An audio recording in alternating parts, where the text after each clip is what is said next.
Ele kong mai do mai da ko pan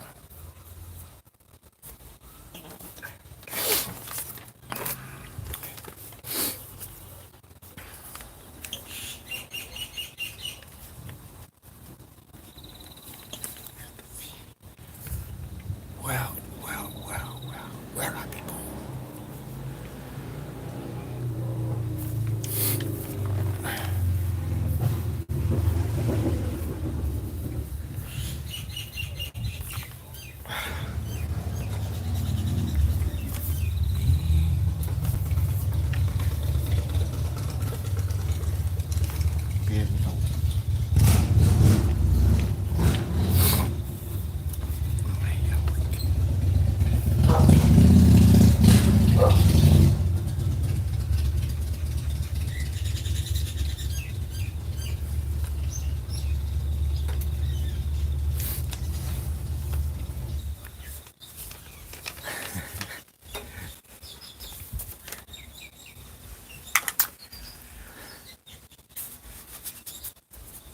Tap, sekipan.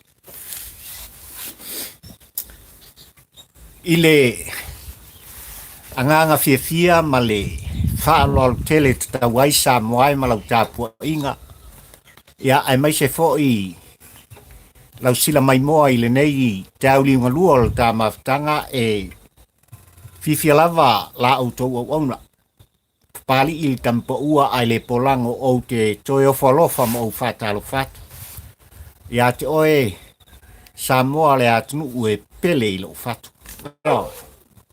Nei o tātou iai le soonga o tātou pol klame ai mai se fo'i ia le tāwhalatoso Samoa e pei ona masani ai. I vai aso tā vai aso sāta i tasi. Ia i la autou mai moanga ma la autou tāpua inga mamani. Ua manatu pali i le nei fo'i a fiafi mātango fio le aso ua fo'i mai le tua i loutou soifua. Ia ai mai se fo'i le ola whata wao le au. Ia, e au ona o longo oe Samoa i se langona. E au ona o tau ia te oe Samoa se manatu. E au foi ona o wha i loa ia te oe le atunu pele. Ia, ni motu ngā awha mani manatu ua langona papari i tampo ua ai le polang a. E au ona o longo pui ali iai le pa ia mani mamalu oe le ua atunu pele. Ia oe. Fo i lale vi inga i le atua o Sapota. Wa o lele ua i forftua le maloa i le nei aso i loutou soifua flau. I loutou soifua sa ili maloa ma le ola fata wa o pali i tiu te mawhaiwa. Ngā ruenga sa whapena o na whitai tunga i ai. I ale pa ia ma le mamalu o le tātua atunu i so se tō whinga. Ia, i so se taleni, i so se ngā ruenga. Ua totofi ai lo soifua falau ma lo uola fata wa. Ia ua lava. Ia ka soif ilo auto soifua ma lo uola taun fai. Ia ma le soifua ngā i luma. O pa ia ma le mamalu o le tātua. Ia ona o le atina ina lava o aina. Ai mai se ona ialo ma whanau i au onga le nei vai tau. Pe lava o le upu masani a papali. Ia e le whangaloina fo i le ngaruang pa ia le atua i so se fata whaitaulanga. O lo puno wa iai mangalu ai le pa ia ma le mamalu o Samoa. Ia, a wale atua malon finanga. Ai a, le tapua inga i whanua. Ia, i tua a o mātua, o ainga, o uso, o whanau, o naitua whawhine, o lo whapena, o na lato tapua i mai. I lo tātofi Samoa. Ia, e pei ona umai lo tātua tua i lo to soifua mo lo tātua ola. A, wa vele a wala tuai. Ia, ia le tātou maatongi, ai mai se fo'i, o so tātou sao i aman wau. Ia i tūlanga i pei ona iai, ia le atina ino lo tātou. Ia oi, tūlanga ia Samoa o te whiwhiai o te whapeat, ia, a whio mai am tala mai ao, i le pa ia mane mamalu, o e Samoa lo ua atunu pele, ia, koso kako whala, ia oi. Leanga o te ioe ma o te tonu Samoa i lau tāpua inga mamana. O te talitonu fo i le anga le lei o le tua Samoa ia i le whaloloa pea o aolofa o le tātou tamā o i le langi.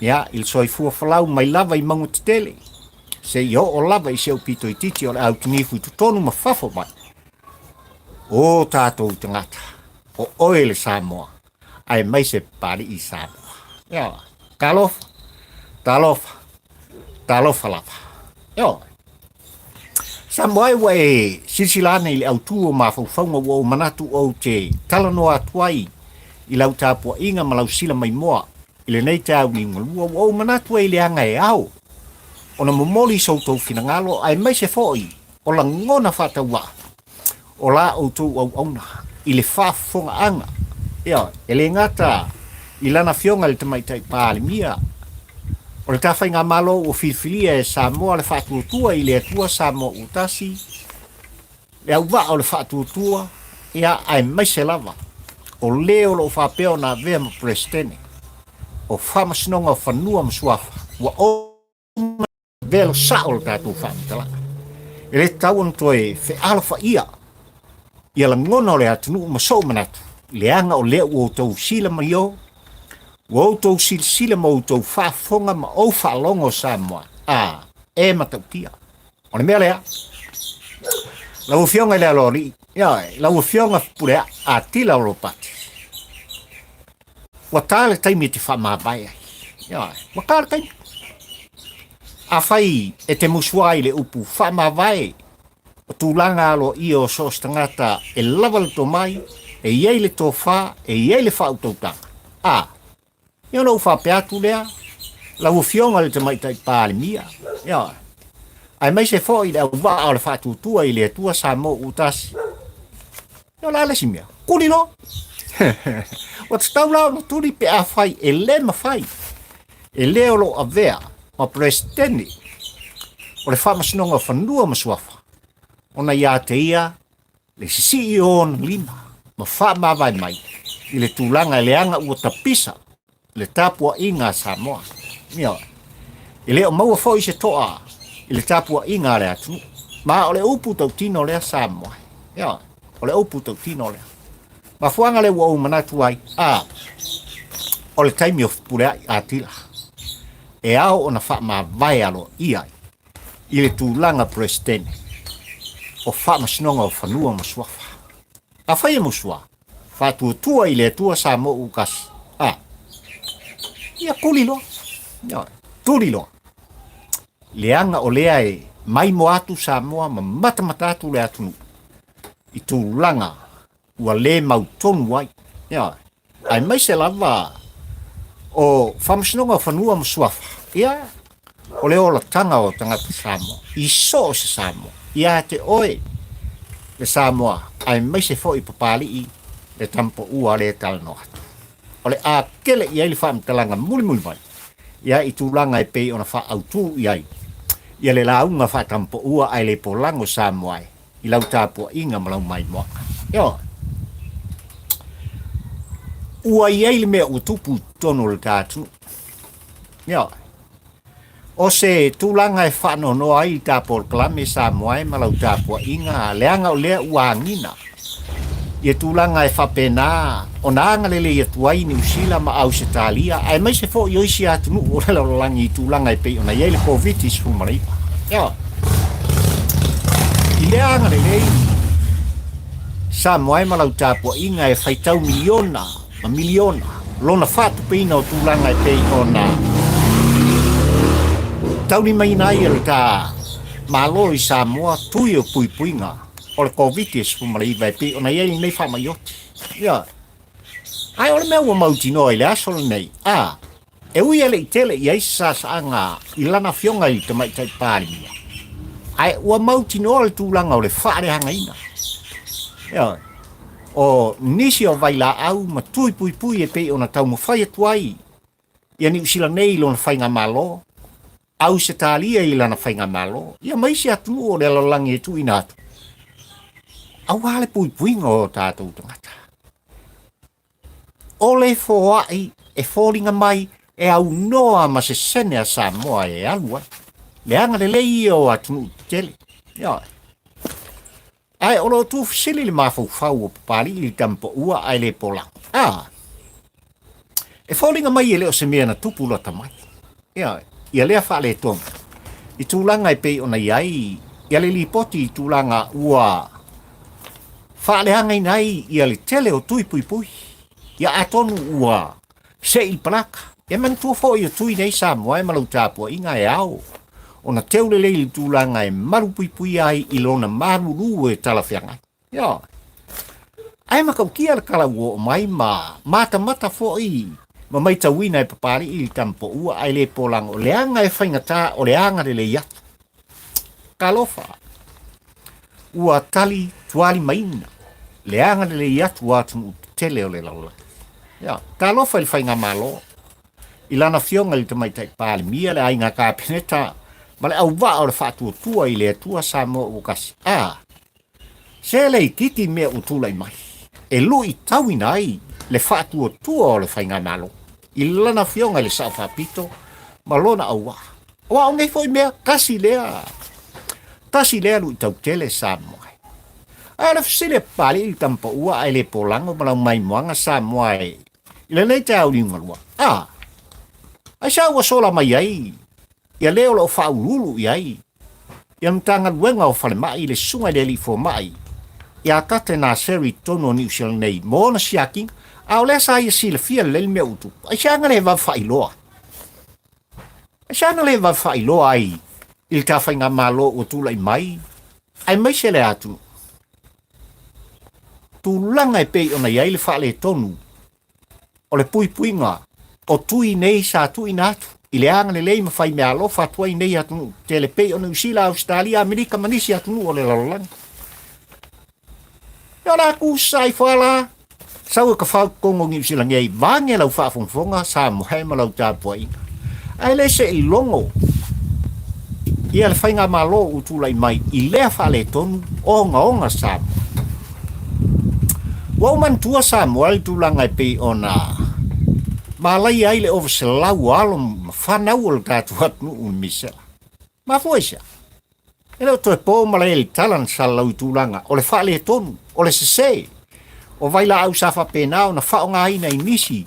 O alo ma whanau I le motele I pule ono I salafai. E laska mai mea. Ma ua tū I luma o papali I mo na mata malana mai tau. Ia le onga o le tūlanga I pei o na tūlai mai whawhetai ua vave o na mau. E ui ala ele I mauti noa. Po o ai le na whaataunu uina. Ia mawhaial nei a mionga tu whanua vane lau whaafonga tu lau o e Samoa. I le songsonga le mawhau o nei tangata. Pena whai fo I onon tūlanga e whapena na o mori ai leo o tia I o tātou tangata. E ofo le loto ma le mawhau Samoa. Ai ole mea sili na o whanono ai, leanga lepe o na o tā ua ma o pese. O lea o tau nui tonu o New Zealand nei, ia leo lo whaurulu I ai CEO. O le mantanga luenga le soifua maloloina o le tātu. Ai alia e lo male amionga lea. A lea ua mai tau atu I tūlanga, onga e pei on tūlai mai. Samoa e lei titi mea ua tutupu, I le matanga luenga o le soifua maloloina. O le mafuanga foi lea e whaangana I nei le tua o Sapota. Ia papali I la auto au auna le nei ma le fefe ai se mo muupo se itu e tu sa o le whaantalanga I lau whaafongfonga tāpua I Samoa. Se langai makau kia whainga ngai kanka. O le oputau tino le tāpua o klane Samoa o nuangana Samoa asa le whaiwai le asa masama. Se kakou sila Samoa ma o wav aile. I le anga le lei, o le alofa tula I o New Zealand ma au se talia, a o le nei, ua soli I vai ala, I winga. Winga tu whanua am tūlanga I pei ona whaatino I tangata. Ia pol ka peinga o le pawa, tūlanga I whaamalu le iei tui ina ia saonga le mu. A wale soi fua lau le lei o tātou tangata, I le pui ngai nei whama. O se mea makautia lea Samoa. O se mea e le te tau o na tātou ngungu ai, e ao na tātou tū alangai, awa, e ao na tātou fsilinia, i le tūlanga, i le mamalu o Samoa, lea sa whakaungu o la koukui. Po le mea o ngi kui o le lei, po ngi kui, e mauai, i mai o le tino le pa ia ma le mamalu o le tātou. Pe au whakwe asa whaiwai le asa msalo Samoa ma lau tāpua ika. Ia, o le tūle wau manatua i ao na whaaleo. E ao na whaaleo so tātou langona. Moli sao i lana fionga le ministaro so i fua maloloi. E au foi on tātou tu alanga talo fai le whainga malo i lau fionga i saon. Sao whapito, fia me Naomi mta afa malo ua waa. O loo i ai pea, i la tau o loo tau pule pule, i tū langa e whapena. O na la tau mawhai ai, i so se awala, i so se vaenga. E whaaleanga i nai, le tūlai mai o le whainga malo, ua filifilia ma tō fia e le atua, e ala le muismusunga. I le pa ia ma le mamalu o Samoa. O le sa le whātutua i le atua Samoa utasi ua se. Ua se. Ua solonga le lei le ano no ai. Tūlanga e pei on tūlai mai ma whātino ua. Le lumana i lau tele o tātou tangata. E pela bon tam whai pari imtu alanga i tūlanga i mai tawina ai. Ma mata pea i winga le ano tulou, le upu, malanga ngana i lau whaafongfong anga Samoa e le anga upu e kau ang kusa. E o whai le loto ma le mafufa. Ma e au o na whai se suenga. Ina ia whapeo na mauti noa. Le anga o so se mela. E au lo ia e o lo tutu mai tua. Kulanga nga Samoa i lau tāpua inga ma lau whaafongfong anga. I tūlanga e pei ona ia tui o loo anga ni lei tuai. Ia nei tunu ua wālava. Ia le pui ngā o le soifua ma le olo o tātou tangata. I tutonu o Samoa. Tātou tau whai te talo i le tua o Sapota. Ia mamao nisi pupua ngā. Ia mamao nisi whamai pe a whai. Talo sia. Pe a whai ele i whao ngaina. I le pa ia ma le mamalu o le tātua tunu. Ia tūlanga e pei ona iai tui pui ua outa ua Samoa. A kai anu ka upu le Samoa e whaisi. Si makau kia o le anu lunga. O le pa ia ma le mamalu o le nei atunu ia ua whapena ona iai fo i le nei aso. Ua whaita wafe mafe. Le pa ia ma le mamalu o tangata anu o tutonu o ni sila nei ia ua afia i le aso i whainga kamo omi le ku, omi le nofo le omikron. O le kenga i kiki pei lavo na o ta ua. Ia le tūlanga o lea pei ona iei le nei vailusi. E whai lava si sao o lona. Mo moe le mawhau tu lou lau whaafonga anga Samoa. Mele alo watunu ue Samoa e ao ona tātou no fauta. E ao on tātou usta ia pea. Ia tūlanga e pei ona tu alanga i li tā whainga malo i tutonu o New Zealand. Ia, ma ona taitai ai mai se fo i o le mtanga duenga o le soifua maloloina. E le o sesi ai tu. O le soifua ma le ola ia iai le puipuinga. Ia ua, o ika ia uwhawhianga. Ia, so a whawhia le puisu tulou. Le upu i lau whaafonga anga Samoa. Ia o le naunau ta inga. Ia iai le saonga le mui tonu a inga e mai se o whanau. Ia i puipuinga lava e pei ona hei le COVID-19 fumari. Ia i tutonu o New Zealand. Ai o te ioe ma o te tonu Samoa. O lo whapena. Ia o tau fina ngako. Le pa ia o Samoa i tutonu a o te aroa. Au se taria ma so se atunu o le lalang. E toi tu i fo. E papali i o tau fina ngalo. Ia ma o tau loto. Fai kako kui. Fai tato kui. Ia, alofa tele mo o tau. Ia ma ia. Iai pea le file mu o le atua. I o tātou tangata. E ngata i tono o Samoa. O fafo mai o Samoa. Koso tafa. Wala no fa autuina mo o toi mori atu sa moa I lau tāpua inga. I o langona nga I le prestene. O fa masinonga o fanua masuafa le afionga I a Fepuleai a Atila ropati. Le asol nei le por kalamea sui o le hero pipi. I le sui taitai ai mai se fo I o le failautusi I a masitasi fo I o sui sinia. Mai I petesa. I le maota o le hero pipi song. Ma le autustala I le asol nei sa o whaalongolongo ma le tutoa sa moai. Na o mai tauina I pea I o lātou langona, o lātou tutu pea pui pui. I e tūlanga o lo o tūla I mai ai I le presteni. O whamasnonga o whanua msuafa, ai mai se fo I o le sui presteni. Le ua whapena o na whaatautoina, ma whaapa ia I ai le presteni, e wale upu tautino lea. E le I whaapa ia ina pia na whaatautoina. E lana fionga I le ama malu o le malo. Ia mangisi o whaamsingo. O le mea fia tau atu sa moa I lau tāpua inga. A whai na sui e le whainga malo o le hero pipi le pai inga suma le ono. Ia tūlanga, o tūla whono, o whamsinonga whanua masuafa, I le lua afe lua se fu. O lona winga I le o toe whaonga ina, ia tūlanga I pe o na tātia mai ai. Ia le tasi iwa varu suma le tasi. I tūla whono sa whapena o na taitai I tūlanga o so se whamsinonga so se Samoa. I le paia I ainga. I whioi o suli o ainga e mai se foi o nuu mafio anga I lo lato wanga I atu. I whonga o le malo I tūlanga I pei o na iei whamsinonga. I le taimi ua tuana I atu.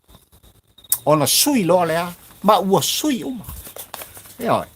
E tuila epa mal hero pipi I le paia inga sumaleono. I le tausanga e lua afe lua sepu. Tūlanga I o lea I eile whaale tonu, e pei ona I eile sa I linga mal suenga.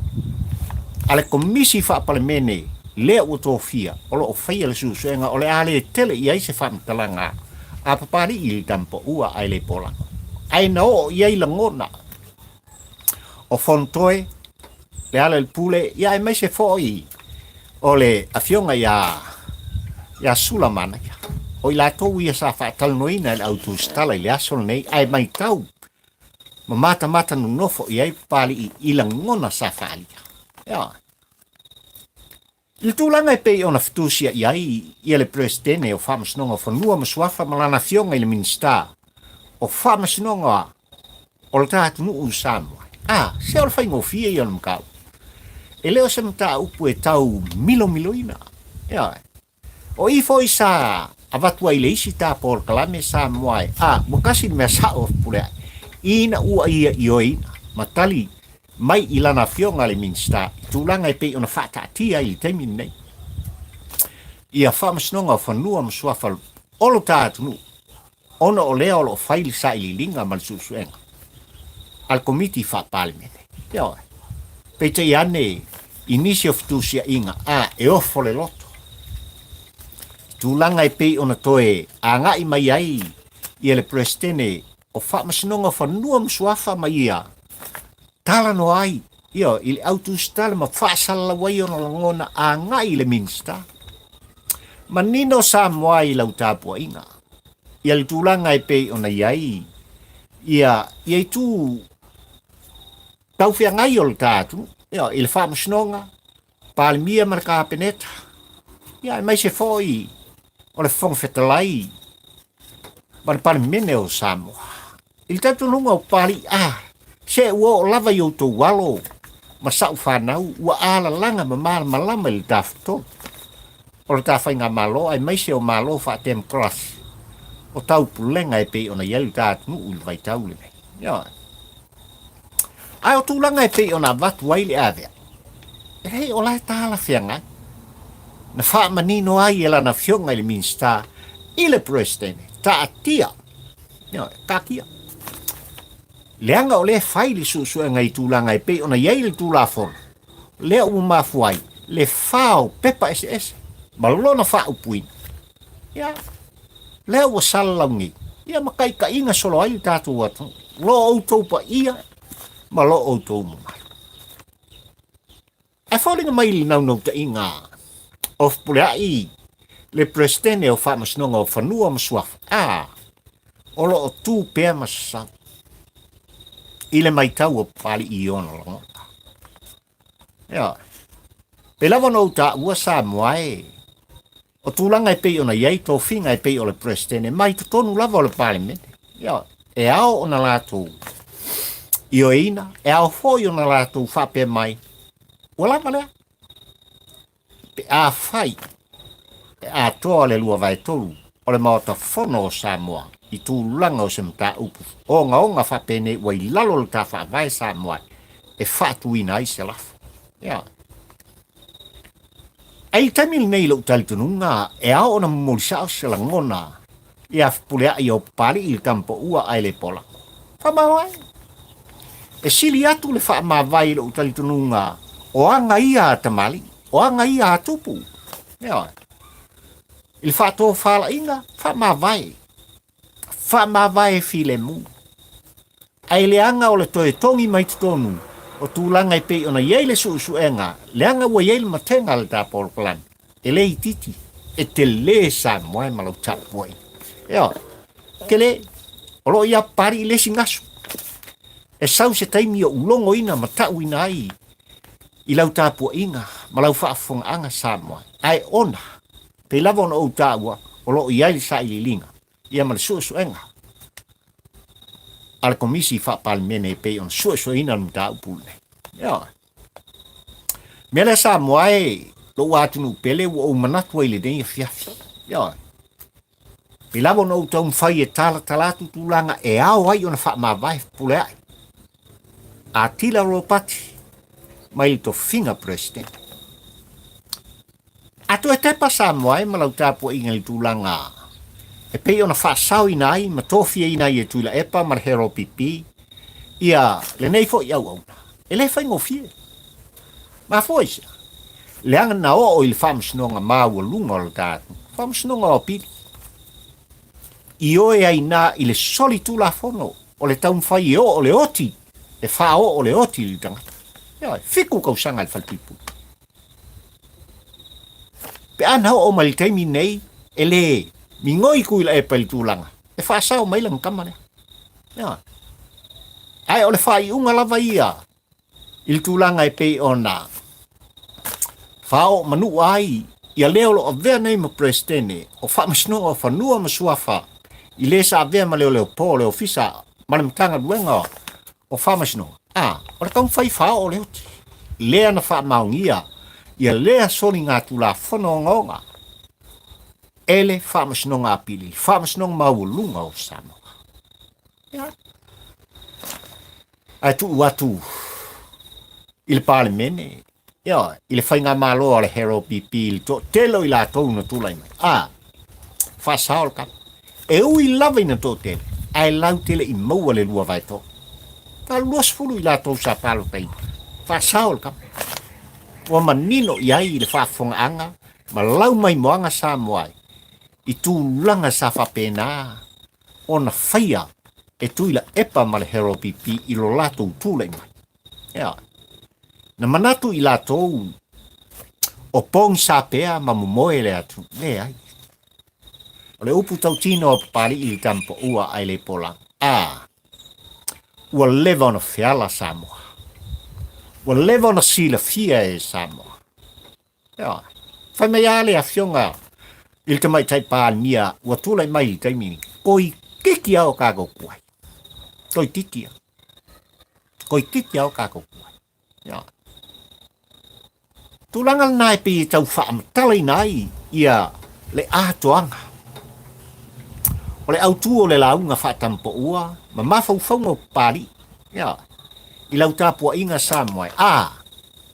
Se so le Fepuleai Atila ropati. O lau ku musu, wa kāla kaimi wa tau ana e whamawai. Ia. A whai ele ai. O le tua langa pāli ima le tua lalo pāli I lana fionga le tumai tai pāli mia le a inga kāpeneta. Ai mai se foi lana fionga le Fepuleai o le maota whono o Samoa ma le pale mene o Samoa. Ua mana o mia e Samoa se tūlai mai. o se tangata se lau pasene ato toa. Ia, le ami o tonu. Le anga ele whaigo fio o le whasino manga o Samoa. O ele whanua ma suafa. Leo lo avea ai. Atila ma presidente. O lona winga. E ao na whaatu le lafo. Ma o le a whaku e pari le lafo. Ai whanua ina e lau mai moanga Samoa. O le lafo u whaatu e pari i le whaafonga anga Samoa. Ai mai se. O le pane mene o Samoa. Lau fionga. I le whonga Fepuleai. Ai ale whainga malo tūlai mai lau fionga le tamai tai pāli mia. Ma le ainga kāpeneta. O te whaatuina le lafo. Ina ia whaamutaina loa. Fepuleai. Atila o ropati. Ma presidente. O whamasinonga whanua msuafa. Le anga le upu tau kino. Wa le aise whaatu tuaina. O le upu tau kino. Ua te e Samoa. O le upu tau kino, wa le mana nao i ai Samoa. O le alanga le a pali. Wa oumana tuai Samoa i lau tāpua inga malau mai moanga. E ao ona mumoli so tātou langona. Eo, i tūlanga e pei ona iai i o le tātunu ui Samoa. E ele tātonunga Samoa e i le tāpolo kalami olo inu. Whapena ona tāng fia e le kāpeneta i le asolo nei se lātou whong tanga whapitoa. I tūlanga e pei ona au tā ua ai i a tui. Nā anga le lei a tuai. I a ni usila ma au se tālia. I a maisi atunu a wale pui puinga o le tātunu mail COVID e spumaraifa. Eo. E i oe fo i papali i tampo ua ai le polango e tāle aso atai au. I a wo o mai se whamtalanga i tāpolo kalame. Ona o longo ina lea o lau tāpua inga Samoa. I tūlanga i pei ona iai le o ngaonga fo. Ia, o ia tūlanga i pei on tūlai mai tonu o le tātunu. Ai maise le tāwhainga malo. Ia. Samoa e lo uatunu pele. O le tāpolo kalame lea ma le tāe vanga lea ili nei tāe uli ngolua o le astofi. Ia. I tutonu a o te ro nei le aso lua sfuma le 5. O le nei fo i masina o Fepuleai. Ia lua fe lua sfuma le tas, lua sfuma le lua. Ia. Tau ina ianga le lei, le atua o sa pota. I le pa ia mane mamalu o le tātua atu. Ia. Ia iai pea, le tau singa ona aolofa. Tutonu o le tātunu ui Samoa. I le tāwhainga malo i ona tūlanga whaalupe lupeina ai mai se foi. O le pa ia mane malu. O le au whainga loenga tutofia le atua. Ai atu a sina o Samoa se i o lava i se au pito i titi. O le au tinifu. Le lalolangi atoa o lo whapea o na sala wai. Sa ili malo ai le pa ia mane mamalu o le tātua tu o te au whalofa mou. Whapea atu. Ia ieli tau singa le atua i loutou soifua. Ia. Ia iei pele pui puinga. Ale tama o le langi. I lo outou soifua whalau. Ia ai maise le ola whata waa. O la outou au auna le nei o papali. Fia i waa ta ula amo le lua ma le tāpolo kalampi. Tampo ua ai le polango. Ia. Whamanuia le atua. I whasausaunga. O le afiafi tutonu au te oro nei au se tālia. Ia manisi atu o lo whapena un tātou lainga tusa se i o lava i atu motu. O le Pasifika. Anga le leile atua le tātou. Uso sai i tūlanga i pe ona iai fo i. Ia e lockdown wa lea fo i. Whainga maloi na i o tātou uso sai i atu tuila mamnua. Ia on o tūlanga. O le matautia lava o le COVID-19 fumariva. Ia iai le pui pui ngā le atu. Ai mai tem nei. Soifua mai amanuia. Lau tāpua inga ma lau whasau saunga Samoa. Wha amanuia le atu. Ia te oe lau atu o pele.